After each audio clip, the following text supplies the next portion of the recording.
والصلاة والسلام على سید المرسلین اما بعد فاعوذ باللہ من الشیطان الرجیم بسم اللہ الرحمن الرحیم.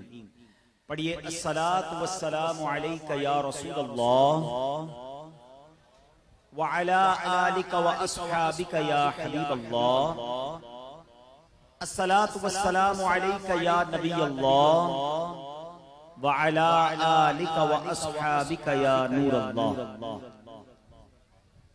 تمام عاشقان رسول سے گزارش ہے کہ ادب و شوق کے ساتھ توجہ کے ساتھ اس بیان میں شامل ہوں، اور میں بالخصوص اسلامی بہنوں سے عرض کروں گا جو پردے میں ہیں کہ آپ کی طرف سے بچوں وغیرہ کا جو شور آ رہا ہے پلیز اس کو کنٹرول کر لیں. خاندان کے کچھ لوگ جا کر اگر بتا دیں جب آئے ہیں محفل کے لیے، آئے اجتماع کے لیے ہیں تو پھر سن کر جائیے. بعض اوقات دو چار لوگ شور کر رہے ہوتے ہیں اور باقی لوگ سننا چاہتے ہیں وہ بھی نہیں سن پاتے.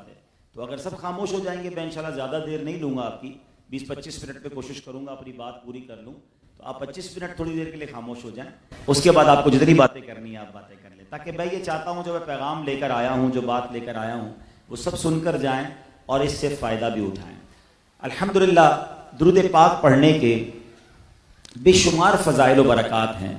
کعبے کے بدر الدجا، طیبہ کے شمس الضحا، دافع جملہ بلا، شافع یوم جزا، صلی اللہ تعالی علیہ وسلم کا فرمان عالی شان ہے کہ تم اپنی مجلسوں کو مجھ پر درود پاک پڑھ کر آراستہ کیا کرو کہ تمہارا مجھ پر درود پاک پڑھنا کل بروز قیامت تمہارے لیے نور ہوگا. آئیے مل کر درود پاک پڑھ لیتے ہیں. صلو علی الحبیب صلی اللہ تعالی محمد صلی اللہ علیہ وسلم. درود پاک ایک ایسا وظیفہ ہے، فیملی کے لوگ بیٹھے ہیں، خاندان کے لوگ بیٹھے ہیں، زندگی میں بڑے پیچ و خم آتے ہیں، اپ اینڈ ڈاؤنز آتے ہیں، اور ہماری زندگی میں بہت ساری تمنائیں ہوتی ہیں، آرزویں ہوتی ہیں. میں ایک چھوٹا سا ایکسپیریمنٹ آپ کے سامنے پیش کرتا ہوں. یعنی اگر میں بہت ساری حدیثیں سناؤں اس کی بجائے میں بہت ساری حدیثوں کا ایک نچوڑ پیش کرنا چاہتا ہوں کہ پردے میں اسلامی بہنیں بھی ہیں، یہاں بھائی بھی ہیں. میں اگر آپ سے پوچھوں کہ بتائیے آپ اپنی زندگی میں کیا کیا چاہتے ہیں، مرتے وقت کیا چاہتے ہیں، اور آخرت کے لیے کیا چاہتے ہیں؟ کبھی بیٹھ کے ایک لسٹ بنائیں کہ یار زندگی میں یہ 4-5 چیزیں ہو جائیں، موت کے وقت یہ مل جائے، محشر کے وقت یہ مل جائے تو کام پورا ہے. مسلمان ہے نا، ہمیں دنیا کے ساتھ ساتھ آخرت کا بھی سوچ رہے ہیں. اب میں آپ کو بہت ساری حدیثوں کا خلاصہ پیش کرنے جا رہا ہوں، غور سے سنیں گے تو ایمان تازہ ہو جائے گا. مثال کے طور پہ آپ بیماری سے بچنا چاہتے ہیں تو درود پاک پڑھیے. آپ قرضے سے نجات پانا چاہتے ہیں تو درود پاک پڑھیے. آپ روزی میں برکت چاہتے ہیں آپ درود پاک پڑھیے. آپ ذلت و رسوائی سے بچنا چاہتے ہیں آپ درود پاک پڑھیے. اپنی عزتوں میں اضافہ چاہتے ہیں آپ درود پاک پڑھیے. مصیبتوں، پریشانیوں اور بیماریوں سے بچنا چاہتے ہیں تو درود پاک پڑھیے. مرتے وقت کلمہ پڑھنا چاہتے ہیں تو درود پاک پڑھیے. مرتے وقت نبی پاک علیہ الصلوۃ والسلام کا ایسا دیدار کرنا چاہتے ہیں کہ پیارے آقا آپ کو اپنے ہاتھوں سے قبر میں اتار رہے ہیں تو درود پاک پڑھیے. اپنی قبر نور مصطفیٰ سے جگمگانا چاہتے ہیں تو درود پاک پڑھیے. محشر کے دن نبی پاک کے پرچم تلے اٹھنا چاہتے ہیں تو درود پاک پڑھیے. آقا کے ہاتھوں جام کوثر پینا چاہتے ہیں درود پاک پڑھیے. اور آقا کے ساتھ جنت میں جانا چاہتے ہیں تو درود پاک پڑھیے. سنیے، مدینے جانا چاہتے ہیں تو درود پاک پڑھیے. پیارے آقا کا خواب میں دیدار کرنا چاہتے ہیں تو بھی درود پاک پڑھیے. اور یہ میں نے تقریباً جتنی باتیں کی ہیں، جو علماء موجود ہیں یا جن کو کتابیں پڑھی ہیں جنہوں نے، تقریباً ہر بات کے ساتھ ایک حدیث پاک موجود ہے کہ جس میں نبی پاک نے یہ انعامات اپنے فرامین کے ذریعے میں عطا فرما دی کہ اگر یہ چاہیے تو درود پاک پڑھو. اب میں آپ سے پوچھتا ہوں اور کچھ بچ گیا ہے؟ جو میں نے ساری باتیں بیان کی، اگر یہ سب کچھ مجھے مل جائے تو پھر تو اور کچھ نہیں چاہیے نا. اگر روزی میں برکت ہو جائے، ٹینشن فری لائف ہو جائے، عزتوں میں اضافہ ہو جائے، ایمان والی زندگی ملے، آقا کے دیدار والی موت ملے، اور محشر میں آقا کے ساتھ جنت میں جانا مل جائے تو پھر مجھے اور کیا چاہیے؟ اس کا مطلب کیا ہوا؟ ہر درد کی دوا ہے صلی علی محمد. ہر درد کی دوا ہے صلی علی محمد، تعویذ ہر بلا ہے صلی علی محمد صلی اللہ علیہ وسلم۔ تو خدارا اپنی زندگی میں، اپنی روٹین میں درود پاک کو آپ شامل کر لیجئے۔ اب بلیو کریں، اپنی آنکھوں سے دیکھیں گے آپ کے کام سیدھے ہو رہے ہیں، آپ کی ٹینشنیں ریلیز ہو رہی ہیں۔ اگر آپ نے درود پاک کو کنٹینیو پڑھنا شروع کیا تو یو فیل اٹ کہ چیزیں بہتر ہو رہی ہیں۔ اللہ مجھے بھی کثرت سے درود پاک پڑھنے کی توفیق عطا فرمائے، آپ کو بھی نصیب فرمائے۔ آئیے مل کر محبت کے ساتھ با آواز بلند درود پاک پڑھ لیں۔ صلو علی الحبیب صلی اللہ تعالی علی محمد صلی اللہ علیہ وسلم۔ آج جس موضوع پر میں نے چند منٹ آپ کے لینے ہیں، ایکچولی یہ ٹاپک ہماری زندگی میں سے بڑا یوں سمجھے کہ مائنس ہوتا جا رہا ہے، ہماری زندگی کی روٹین میں کم ہوتا جا رہا ہے۔ حالانکہ اس کو اسلام کا حسن کہا جائے، بیوٹی آف اسلام کہا جائے تو غلط نہیں ہوگا۔ ہمارے اسلاف، ہمارے بزرگان دین اس کام کو کس محبت کے ساتھ اور کس جذبے کے ساتھ کیا کرتے تھے۔ وہ کام کیا ہے آپ کو بتاتا ہوں، پہلے ایک دو واقعات سناتا ہوں۔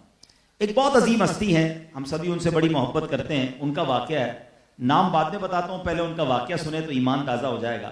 آپ کا مرتبہ بہت زیادہ ہے۔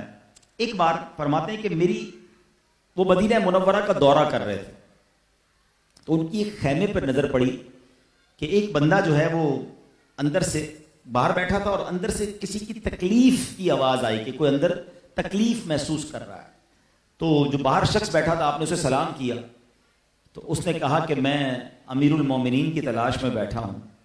اسے نہیں پتا تھا کہ جو شخصیت آئی ہوئی ہے، مدینے کا دورہ کر رہی ہے، اس وقت کے وہی امیر المومنین تھے۔ کہا اچھا خیریت تو ہے، کیوں ڈھونڈ رہے ہو امیر المومنین کو؟ تو وہ کہتا ہے کہ میری زوجہ امید سے ہے، پیدائش کا وقت ہے اور میرے پاس کوئی ایسا ذریعہ نہیں کہ جس کے پاس میں اپنی عورت کی ڈیلیوری کو ایزی کروا لوں۔ ظاہر دائی یا ڈاکٹر کو بلانا پڑتا ہوگا، لیکن پیسے نہیں تھے، کوئی وسائل نہیں تھے۔ اب فوراً اپنے گھر گئے اور اپنی زوجہ سے کہا کہ ثواب کمانا چاہتی ہو؟ تو کہتی بتائیے کیا ثواب ہے؟ تو فرمایا کہ اللہ پاک نے ثواب خود تم تک پہنچا دیا ہے۔ ماجرا یہ ہے کہ ایک شخص ہے، اس کی زوجہ کے یہاں بچے کی ولادت کا وقت قریب ہے، اس کی ہیلپ کے لیے کوئی نہیں ہے، اگر تم میرے ساتھ چلو تو ہم چلتے ہیں۔ ابھی کہا ٹھیک ہے حضور میں بالکل چلتی ہوں۔ اپنی زوجہ کو لیا اور اپنی زوجہ کو خیمے میں بھیج دیا اور اس کو شخص کو کہا کہ ذرا چولہا جلاؤ، ہانڈی لے کر آؤ۔ ہانڈی میں آپ نے خود ہی سامان ڈالا اور سالن بنانا شروع ہو گیا۔ وہ کہتا نہیں میں بنا لوں گا، کہ نہیں ہے تم تکلیف میں ہو، کھانا میں بناتا ہوں۔ ادھر کھانا بنتا رہا، ادھر تھوڑی دیر میں اندر بچے کی ولادت ہو گئی۔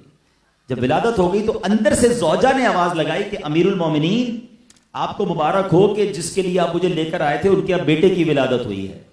اب یہ شخص گھبرا گیا کہ امیر المومنین کون ہے؟ یہ جو میرے سامنے تو ایک ہی بندہ بیٹھا ہے جو ہانڈی پہ کھانا پکا رہا ہے میرے لیے، اور اندر سے جو لیڈیز ہے وہ آواز یہ دے رہی ہے کہ امیر المومنین مبارک ہو بیٹے کی ولادت ہوئی ہے۔ تو وہ بالکل ڈر گیا۔ آپ نے کہا گھبراؤ نہیں، نارمل ہو جاؤ، بیٹھ جاؤ، پہلے کھانا کھاؤ پھر بات کرتے ہیں۔ پھر بعد میں آپ نے تعارف کروایا کہ میرا نام ہی عمر ہے، جسے تم تلاش کر رہے تھے، میں اپنی ہی زوجہ کو لے کر آیا تھا تمہاری اور گھر میں ڈلیوری کے لیے، تم میرے پاس آنا دربار میں تو میں تمہاری اور ہیلپ کر دوں گا۔ اے میرے پیچھے اسلامی بھائیوں، یہ ہے ہمارے اسلاف کہ جب کسی کو تکلیف میں دیکھتے نا تو خود بھی تکلیف محسوس کرتے تھے۔ اور یہ ایک واقعہ نہیں ہے، صحابہ کرام کی زندگی اٹھائیں، خود نبی پاک علیہ الصلوۃ والسلام کا انداز ایسا تھا کہ کسی کی غم خاری، کسی کی خیر خواہی، کسی کی تکلیف کو دور کرنے کے لیے فرنٹ پر آ کر کام کرتے تھے۔ حضرت عمر فاروق کا بڑا مشہور واقعہ ہے نا کہ اپنے غلام اسلم کے ساتھ ایک بار مدینے کا اسی طرح سرد رات میں دورہ کر رہے تھے، تو دیکھا کہ ایک عورت جو ہے وہ بڑی بے قرار ہے اور وہ کچھ اس طرح کہہ رہی تھی کہ کاش امیر المومنین کو پتا ہوتا کہ میرے بچے بھوکے ہیں۔ تو آپ واپس جاتے ہیں اور ایک بوری اناج کی اٹھاتے ہیں اور اپنے کاندھے پر لاتے ہیں۔ آپ کا غلام اسلم کہتا بھی حضور میں اٹھاتا ہوں۔ فرمایا اسلم قیامت کے دن میرا بوجھ کون اٹھائے گا؟ اور خود ہی لے کر کھانا جاتے ہیں، اس عورت کے گھر میں کھانا بناتے ہیں رات کو، اس کے بچوں کو کھلاتے ہیں۔ جب تک بچوں کو اطمینان نہیں ہوتا، وہ بچے خوش نہیں ہوتے، آپ کو اطمینان نہیں ہوتا۔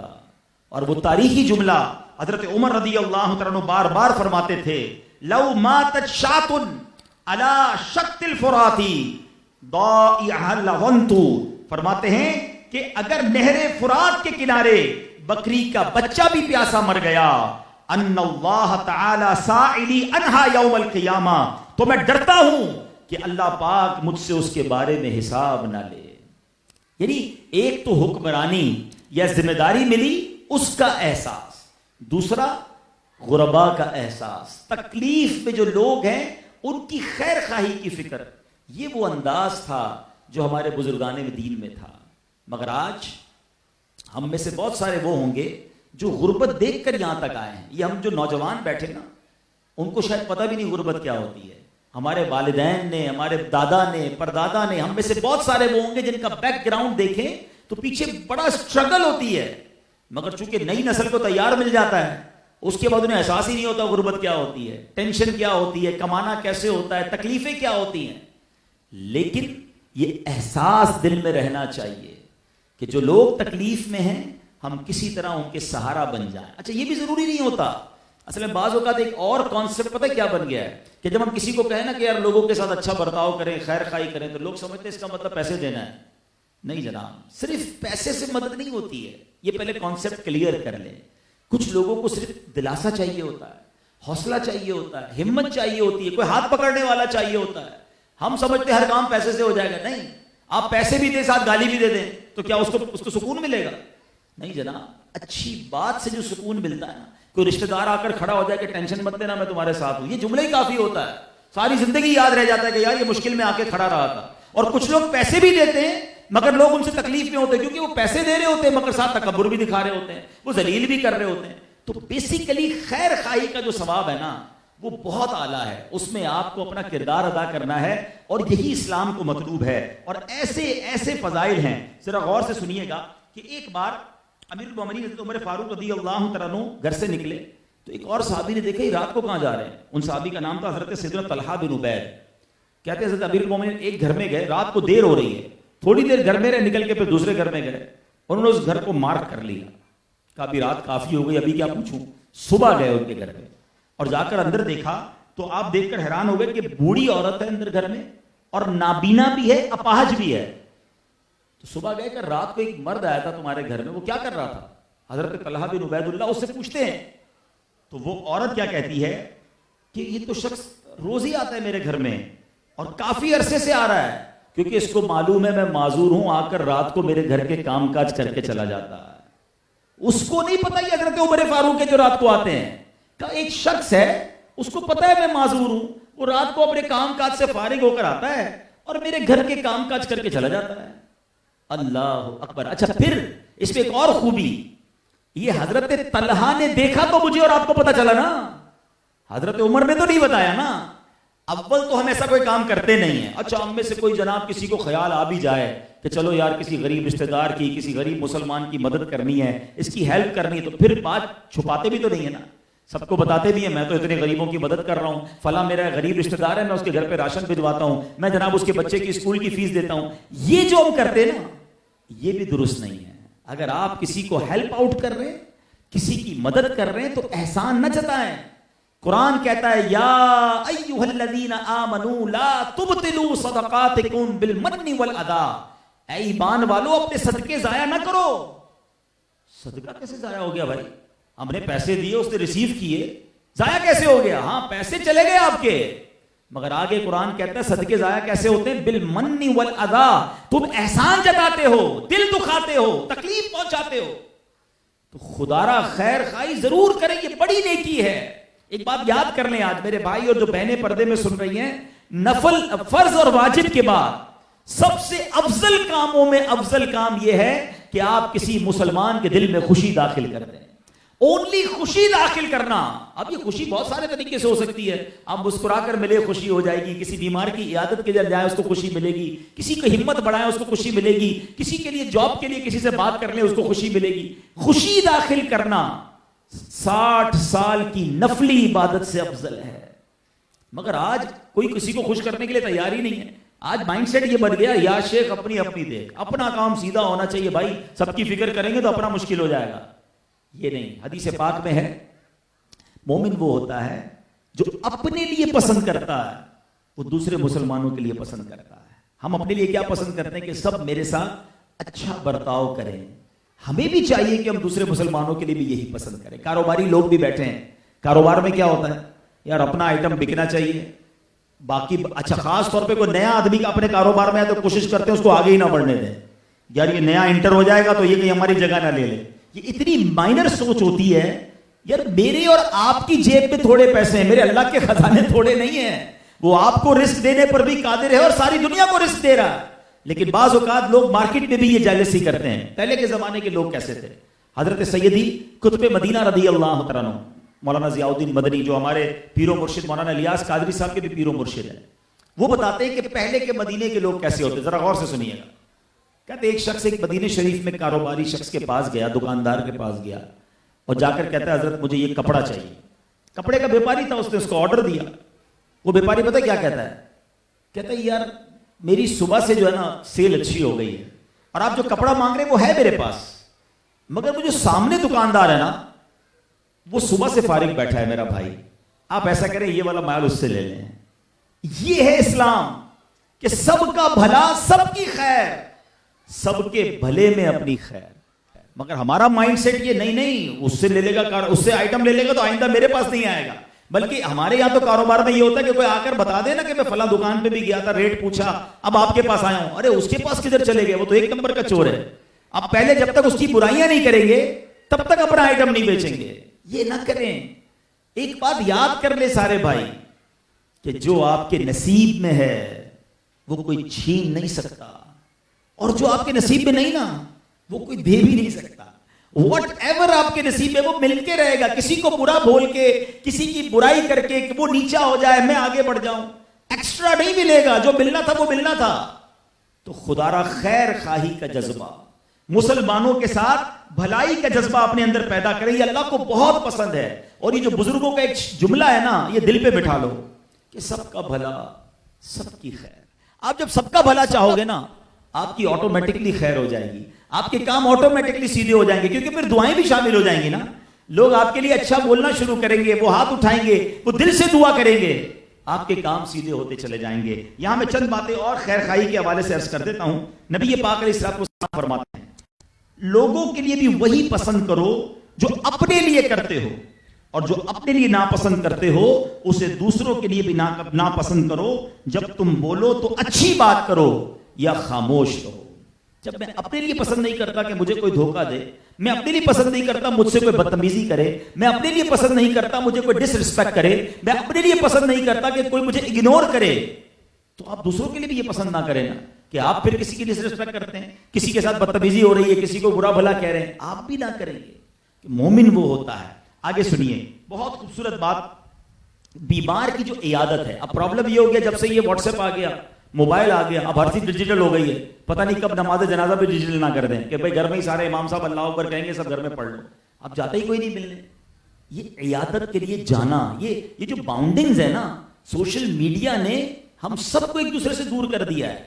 لیکن یہ جو ملنا ملانا ہے یہ انسان کا ویسے بھی امیون سسٹم بڑھاتا ہے. ماشاءاللہ کتنا اچھا انداز ہے کہ آج ایک شادی کی محفل ہے اور آپ نے اس کے لیے ایک اچھا سا پروگرام کیا، اللہ رسول کے ذکر کا پروگرام کیا، رشتہ دار ایک دوسرے سے ملے، یہ بہت اچھی بات ہے. ہاں مل کر بیٹھے بھی تو بھی اللہ رسول کی بات کریں. یہاں میں ایک اور بات کر لوں پھر موضوع کو آگے لے کے چلتا ہوں. یہ بھی بڑا اہم مسئلہ ہے.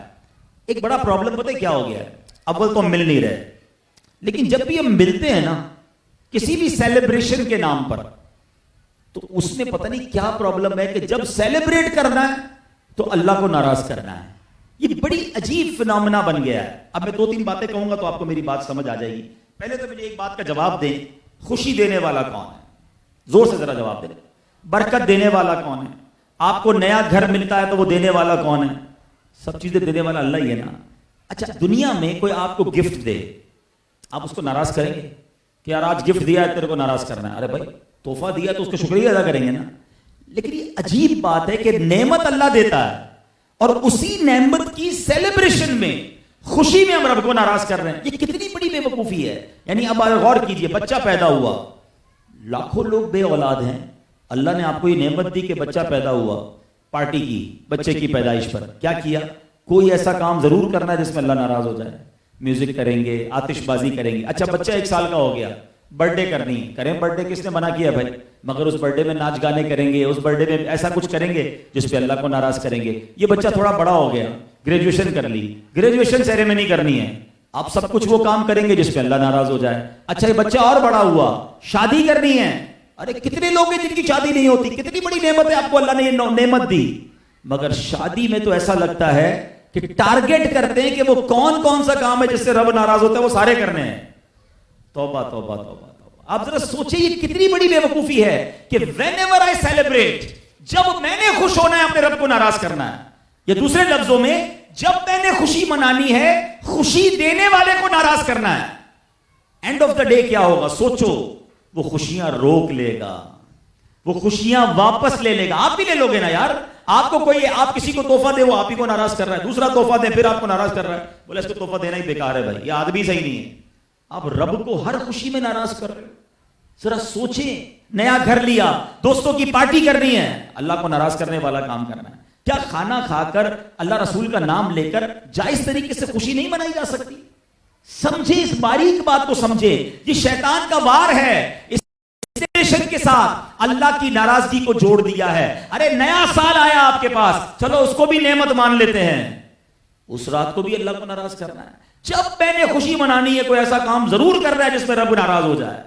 پھر کہتے ہیں یار پتہ نہیں کیا ہوا, نظر لگ گئی, ہماری خوشیاں ختم ہو گئی. اتنی بڑے زبردست طریقے سے بچوں کی شادی کی تھی, بچے شادی کے بعد گھر میں خوش نہیں ہیں. یار نیا گھر لیتے ہی میں نے اتنی اچھی پارٹی کی, اب نئے گھر میں سکون ہی نہیں مل رہا مجھے. تم نے کیا کیا یہ سوچو. ہونا یہ چاہیے تھا کہ رب تمہیں عطا کرتا, تم اسے راضی کرتے. رب نے تمہیں عطا کیا اور تم نے اسی کو ناراض کیا. آج ایک نیت کر لو میرے پیچھے اسلامی بھائی, کہ میں جب بھی خوشی مناؤں گا ایسی خوشی مناؤں گا کہ میں بھی خوش ہوں, میرے دوست بھی خوش ہوں اور میرا رب بھی خوش ہو. وہ خوشی نہیں چاہیے مجھے کہ جس میں تو خوش ہوں مگر میرا رب مجھ سے ناراض ہو جائے. جیسے آج یہ شادی کی محفل ہے نا, میں ان لوگوں کو بھی عرض کروں گا کہ صرف, اچھا ایک اس محفل کو بھی فارمیلٹی بنا لیا گیا, ایک رواج بن گئی ہے کہ بھائی چلو 5, پہلے 4 فنکشن ہوتے تھے اب 5 ہوں گے, ایک نعت خوانی بھی کر لو.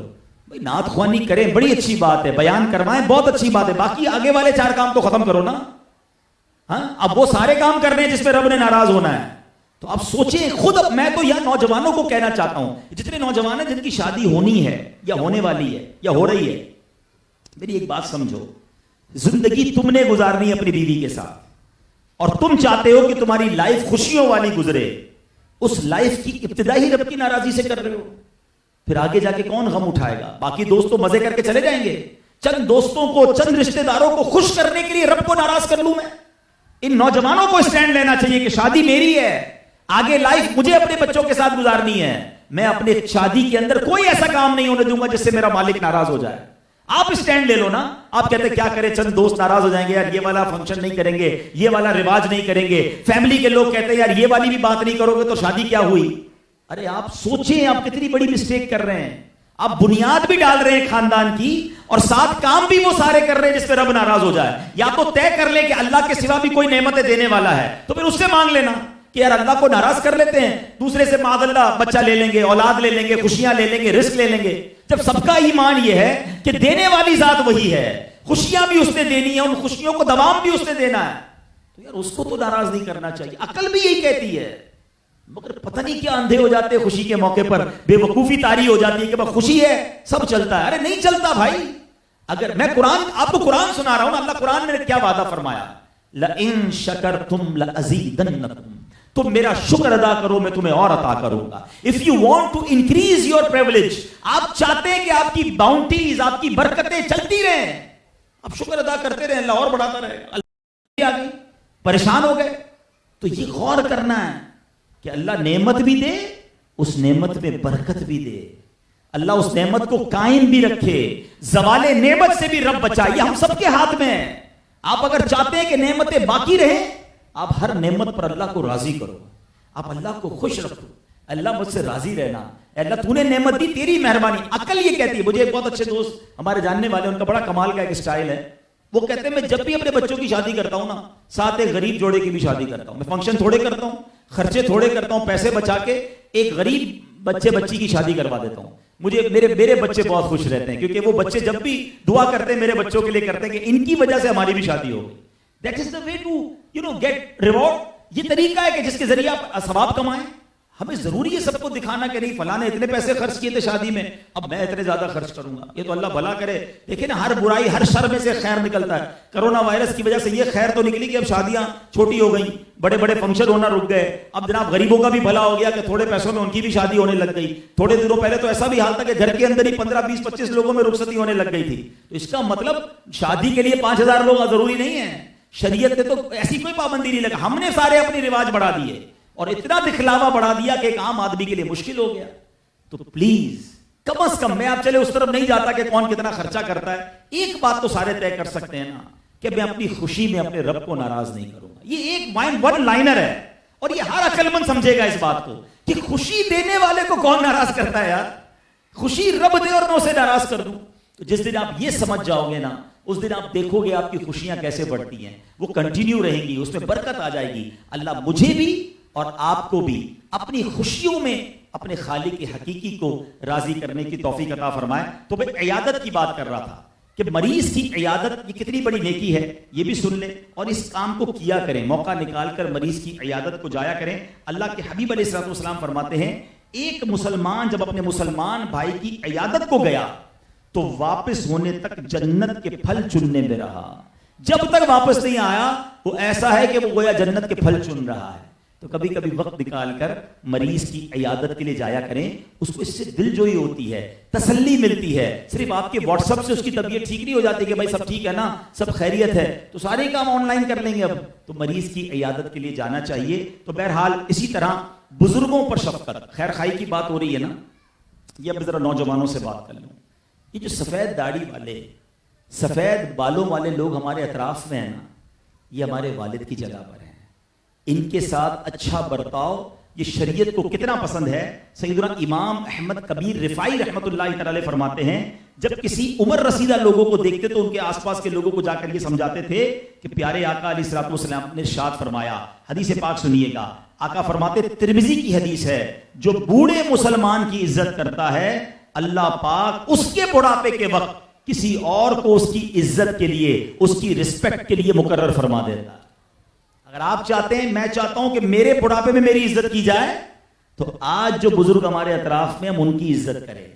آج بزرگ کی بھی اسی بزرگ کی عزت ہوتی ہے جو پیسے والا ہوتا ہے یا ہمارا رشتہ دار ہوتا ہے. باقی غریب ملازم سفید داڑھی والا ہو، سفید بال والا ہو، کون پوچھتا ہے اس کو؟ ٹھیک ہے بھائی غریب ہے نا، ملازم ہے، اب اس کی بھی عزت کروں گا کیا؟ ہاں جناب، بزرگ ہے، بوڑھا ہے اور مسلمان ہے، آپ کو اس کی عزت کرنی ہے، اس کو والد جیسا ہی مرتبہ دیں. اور ہمیشہ یاد رکھیں، با ادب با نصیب، بے ادب بد نصیب. اللہ ہمیں بھی ادب عطا فرمائے اور اپنے بچوں کو بھی یہ ادب سکھانے کی توفیق عطا. آپ خود کریں گے نا، جب آپ کا بیٹا دیکھے گا، آپ کے بچے دیکھیں گے کہ ہمارے ڈرائیور ہے، اس کی عمر زیادہ ہے، یا ہمارے گھر میں میرے ابو کا کوئی جاب کرنے والا ہے، اس کے سفید بال ہیں، میرے والد صاحب اس کی اتنی عزت کرتے ہیں نوکر ہوتے ہوئے بھی، آپ کا بچہ بھی آگے جا کے لوگوں کی عزت کرے گا.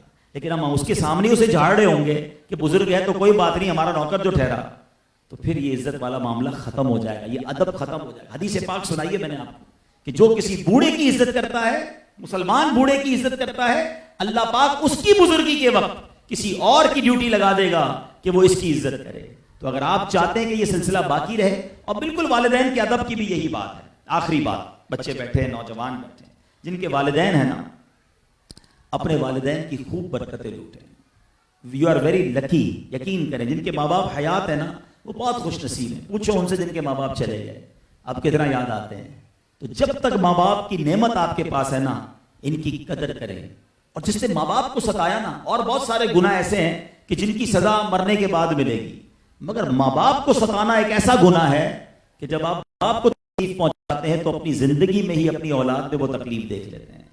آپ کو میں ایک مشورہ دیتا ہوں، کبھی آپ دیکھیں نا کہ کوئی بچے اپنے ماں باپ کا بڑا ادب کر رہے ہوں، ہاتھ چوم رہے ہوں، پیار سے مل رہے ہوں، رسپیکٹ کر رہے ہوں، آپ اس کے والد کو روک کر پوچھ لیں کہ لگتا ہے آپ نے بھی اپنے ماں باپ کی بڑی خدمت کی ہے؟ وہ کہے گا ہاں، میں اپنے ماں باپ کا بڑا ادب کرتا تھا، اللہ نے اس کو اولاد میں دکھا دیا. یہ بکافات عمل ہے. اگر آپ اچھا کریں گے اپنے والدین کے ساتھ، اللہ آپ کو دنیا میں اس کی برکت عطا فرمائے گا. تو بہرحال چند باتیں میں نے کرنی تھی، چونکہ فیملی کے لوگ موجود ہیں، خاندان کے لوگ موجود ہیں، اور ایک تہوار کے لیے آئے ہیں تاکہ آگے بھی ہم یہ پیغام کو جاری رکھیں. یہ بڑا اچھا طریقہ ہے کہ جب بھی گھر میں کوئی خوشی آئے، ہم اس خوشی میں اللہ اور اس کے رسول کو راضی کریں. ہم پروگرام ایسے کریں, دیکھیں نا, سب کھانا بھی کھائیں گے, سب بیٹھے بھی ہیں, ملاقات بھی ہو رہی ہے, ثواب بھی مل رہا ہے, ہماری خوشی بھی بڑھ رہی ہے اور اللہ رسول بھی راضی ہو رہے ہیں. لیکن اس میں ہم بعض اوقات ایسی گڑبڑ کرتے ہیں کہ سب جمع بھی ہوتے ہیں اور مل کر ایسا لگتا ہے اللہ کو ناراض کر رہے ہیں. اللہ ہمیں عقل عطا فرمائے. الحمدللہ ایسی باتیں دعوت اسلامی کے مدنی ماحول میں سیکھی اور سکھائی جاتی ہیں. اس طرح کی باتیں سننے کے لیے مدنی چینل دیکھتے رہیں گے تو انشاءاللہ مزید پوری فیملی کی تربیت ہوتی رہے گی. وقت نکال کر کبھی فیضان مدینہ جمعرات اجتماع میں بھی تشریف لائیں. اللہ پاک عمل کرنے کی توفیق عطا فرمائے. آخر میں ایک بار پھر میں مبارکباد دوں گا کہ جن کی شادی ہے اللہ اس شادی کو خانہ آبادی فرمائے اور خوشیاں ان کی جو ہے وہ ان کو دوام نصیب فرمائے. آمین بجاہ النبی الامین صلی اللہ تعالی علیہ وسلم. صلو علی